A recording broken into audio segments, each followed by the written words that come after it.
રાજ્યની ધોરણ 9 થી 12 ની સરકારી સ્કૂલમાં હવે વિદ્યાર્થીઓની સંખ્યાને આધારે શિક્ષકની બદલીની જોગવાઈ અંતે રદ કરી દેવામાં આવી છે। શિક્ષણ વિભાગે 24 નવેમ્બર 2024ના રોજ સરકારી સ્કૂલોના શિક્ષણ સહાયક અને મદદનીશ શિક્ષકોની બદલીના નિયમો માટે ઠરાવ કર્યો હતો, જેમાં કેટલાક સુધારા વધારા માટે અને કેટલીક જોગવાઈઓ રદ કરવા સરકારને રજૂઆત કરવામાં આવી હતી। ત્યારે હવે સરકારે આ ઠરાવમાં નવી જોગવાઈનો ઉમેરો કર્યો છે, જ્યારે બદલીમાં દંપતીના કિસ્સાઓનો લાભ જે શિક્ષકોના પતિ કે પત્નીના ભારત સરકારના કર્મચારી કે નેશનલાઇઝ્ડ બેંકના કર્મચારી તરીકે નિયમિત નિમણૂકની ફરજ બજાવતા હોય તેમને પણ મળશે। એટલું જ નહીં, પતિ પત્નીની સરકારી નોકર કેટેગરી જેવા શબ્દ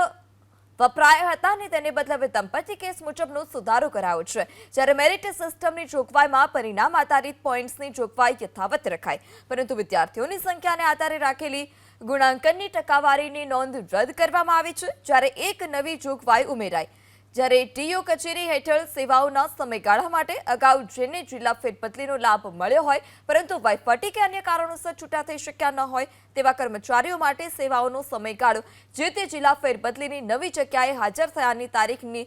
ન ગણીને જિલ્લા ફેરબદલીના હુકમની તારીખને ધ્યાનમાં લેવાની રહેશે।